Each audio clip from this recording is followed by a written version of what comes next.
我哋今個月咧就講信息療法同埋泌尿系統嘅問題嘅。OK， 咁首先介紹下個泌尿系統先。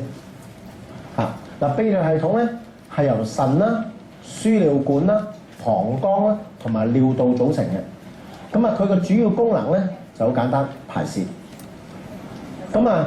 尿嘅形成過程啦，血液流經腎小球嘅時候咧，血液入邊嘅尿酸啦、尿素啦、水啦、無機鹽啦同埋葡萄糖等等嗰啲物質咧，就會通過腎小球同埋腎小囊內壁嘅過濾作用，過濾到咧腎小囊入邊就形成原尿啦。好啦，當尿液咧流經腎小管嘅時候咧，原尿入邊咧對人體有用嘅全部嘅葡萄糖啊、大部分嘅水啊同埋部分嘅無機鹽啊，都會被腎小管重新吸收，就翻到去腎小管周圍毛細血管嘅血液裏邊啦。其實呢啲資料咧就係解剖學入邊都有噶啦。OK， 不過都要劇情需要都要介紹下先啊。好啦，原尿咧就經過腎小管嘅重吸收作用，剩低落嚟嘅水同埋無機鹽咧、尿素同埋尿酸等等咧，就會形成咗尿液啦。之後咧，嗰啲尿液咧就會進入腎小盂，就經過腎盂嘅收縮，就進入輸尿管，再經過輸尿管嘅蠕動咧，就進入膀胱，跟住注滿咧，咁你就去胎嚟啦，就洗手間。OK， 個過程就係咁簡單。順勢療法嘅體質性處理係點咧？好認真講，對於習慣咗使用西醫嘅人嚟講，將泌尿系統嘅問題就去同精神同埋情緒狀態聯繫的話咧，對於佢哋嘅水平嚟講咧係匪夷所思嘅。大家理解唔理解 ？OK， 西醫咧就總係中意將人類切割成不同嘅學科嘅，覺唔覺？即係鋸開佢嚟計。其實咧呢啲咁嘅做法咧更加令人費解嘅。點解咧？因為人唔係淨係得泌尿系統，唔係淨係得腦，明唔明啊？佢將佢一嚿一嚿分開嚟搞。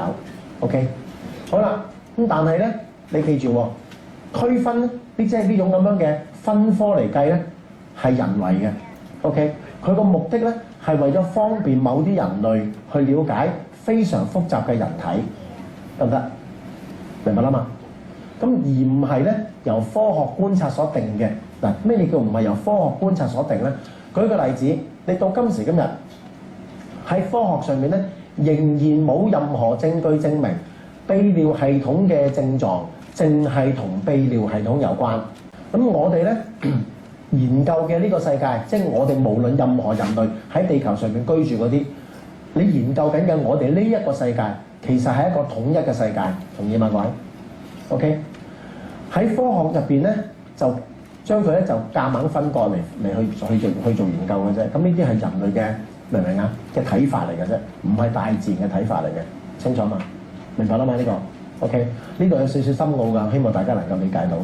OK， 好啦，順勢療法嘅治療目的咧係點咧？就我哋就在於強化個體特有嘅體質同埋精神嘅特質。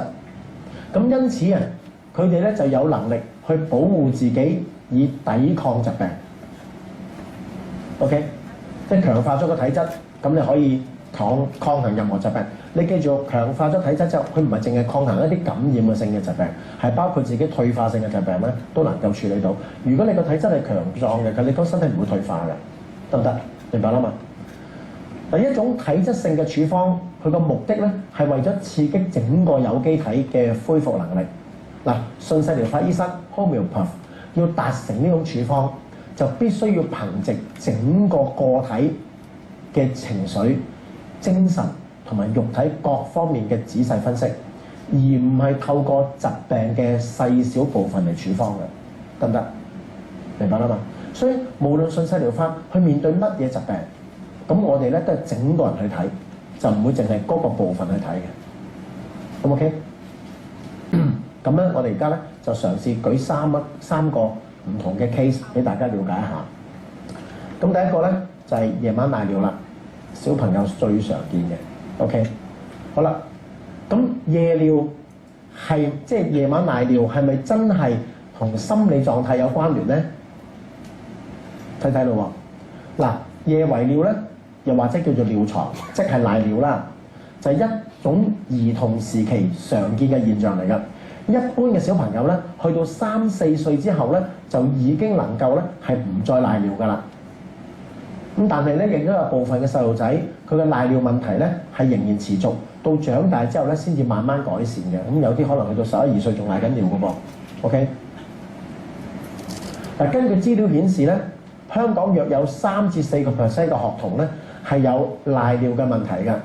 嗱，好多西醫都認為大多數賴尿嘅小朋友咧，佢嘅身體狀況都係正常嘅，而佢哋咧亦之所以賴尿嘅真正原因括住係佢哋認為嘅真正原因咧，係由於佢哋身體裏邊嘅抗利尿激素喺夜間分泌不足，所以咧就令到夜晚嘅排尿量咧就多過膀胱嘅容量，所以咧就引致佢賴尿啦。但係我想話俾你聽，有啲嘢咧我哋要搞清楚。唔係喺呢個世界上面，唔係樣樣嘢都可以補充嘅，明唔明白？我哋補充嘅咧，就只能夠係身體唔能夠製造同埋唔能夠轉化嘅東西，例如蛋白質，例如碳水化合物，例如必需脂肪酸，例如維他命同埋礦物質。呢啲咧就叫做營養素，係必須營養素。你咧就身體唔識嘅製造。亦都唔能夠轉化，所以你一定要非食嘢不可嘅。所以如果有人問你，喂，點解會維他命 C 不足啊？咁你會識得答，因為身體製造唔到啊嘛。咁你又食唔到就冇啦，所以我哋額外吸收嘛，好合理嘅。但係點解本身應該有嘅抗利尿激素或者血清素，點解本來有嘅正常分泌而家不足啊 ？OK， 西就答唔到。咁所以佢哋咧就覺得需要補充，但係呢啲咁嘅東西咧係全部都喺其他動物身上面提煉出嚟嘅，明唔明白未？咁樣你補充落去嘅話咧，咁你咧就身體咧就會慢慢令到自己本身有嘅機制咧都會退化，得唔得？咁變咗嚟講咧，你個病係永遠都醫唔好嘅，但係你永遠都要依賴佢 ，OK？ 但係我想話俾你聽，其實賴尿咧係真正咧係同情緒同埋精神層面係有深有關係嘅 ，OK？ 我哋處理過好多賴尿嘅小朋友 ，OK？ 如果你去將佢嘅精神同埋情緒分開嚟去考慮 ，OK？ 或者嗱，我而家同啲學生溝通下，你哋如果 kick respiratory， 淨係 kick 泌尿系統嘅症狀，你唔 kick 精神情緒，揀出嚟嗰隻療劑係絕對醫唔好賴尿嘅，得唔得？呢個係我咁多年嘅經驗 ，OK？ 得唔得？佢我最近接收咗個小朋友賴尿，佢好得意㗎。佢好細個咧就已經係戒咗尿片㗎啦，歲零2歲嗰陣時，全屋企人啊，連啲親朋戚友都話醒喎咁係嘛？哇，唔夠2歲就戒尿片啊，勁差喎咁。點知咧佢咧就去到5、6歲咧又賴過尿啦，而且一路賴到而家成10歲。喂，明唔明啊？原因係因為咧有一次明唔明啊？佢咧就喺樓梯碌咗落嚟。OK， 好啦，碌咗嗰次之後咧，由嗰晚開始賴尿賴到而家，得唔得 ？OK， 係啊，咁點解？咪嚇親咯，明唔明啊？咁當然啦，咁啊從佢媽咪嘅體質揀到係經嚇科，跟住明唔明啊？冇應完係俾埋隻尿劑個女食，明唔明啊 ？OK， 而且仲有趣嘅地方就係、是、佢由嗰陣時咧喺樓梯碌咗落嚟之後咧，佢媽咪都好明顯，屋企人都好明顯。發現到呢個小朋友，佢咩咧？佢係好似一切嘅進步啊，由嗰一刻開始慢晒落嚟。咁變咗咧，到10歲女咧，嗰、那個同你個溝通嘅對答咧，都好似係5、6歲咁上下啦。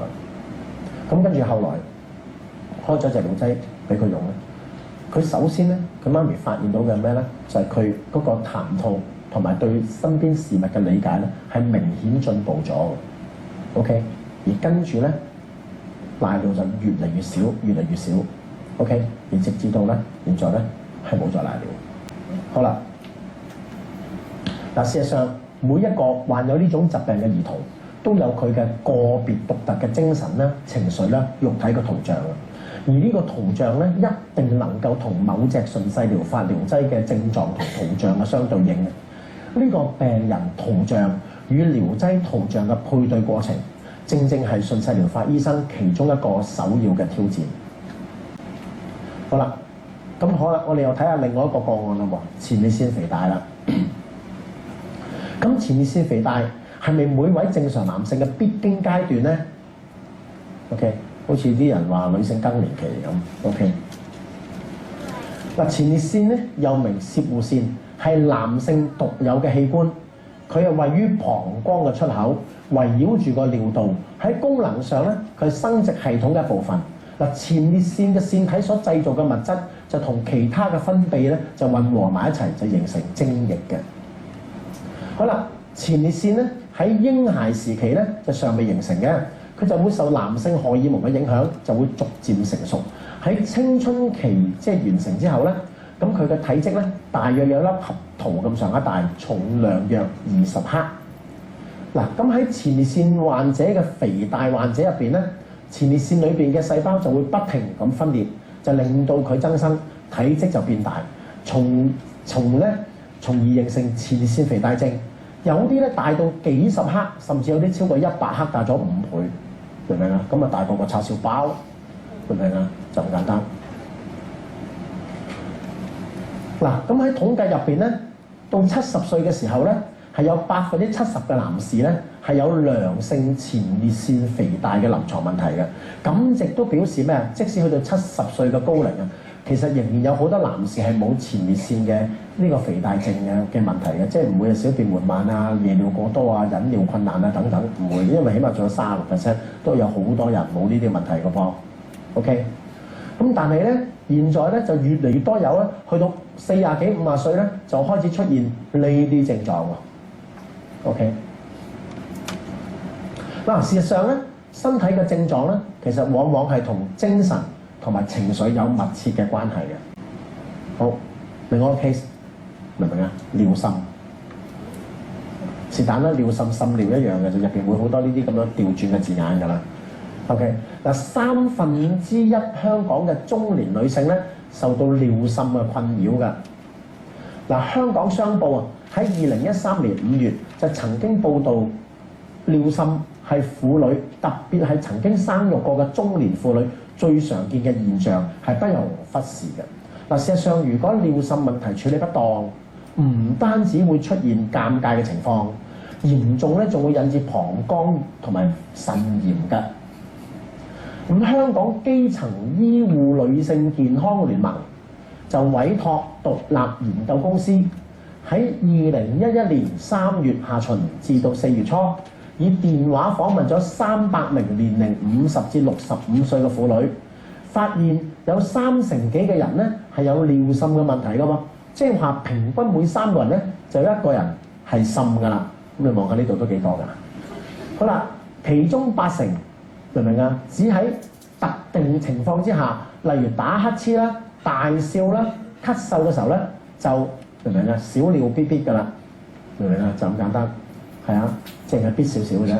近一半嘅人就表示會因此而減少着淺色嘅褲，其實有乜用咧 ？OK 嚇。分別咧有30%人表示會減少飲水，嗱咁啊對身體唔好啦，仲要減少坐長途車，即係限制自己嘅範圍啦嚇，即係咁樣。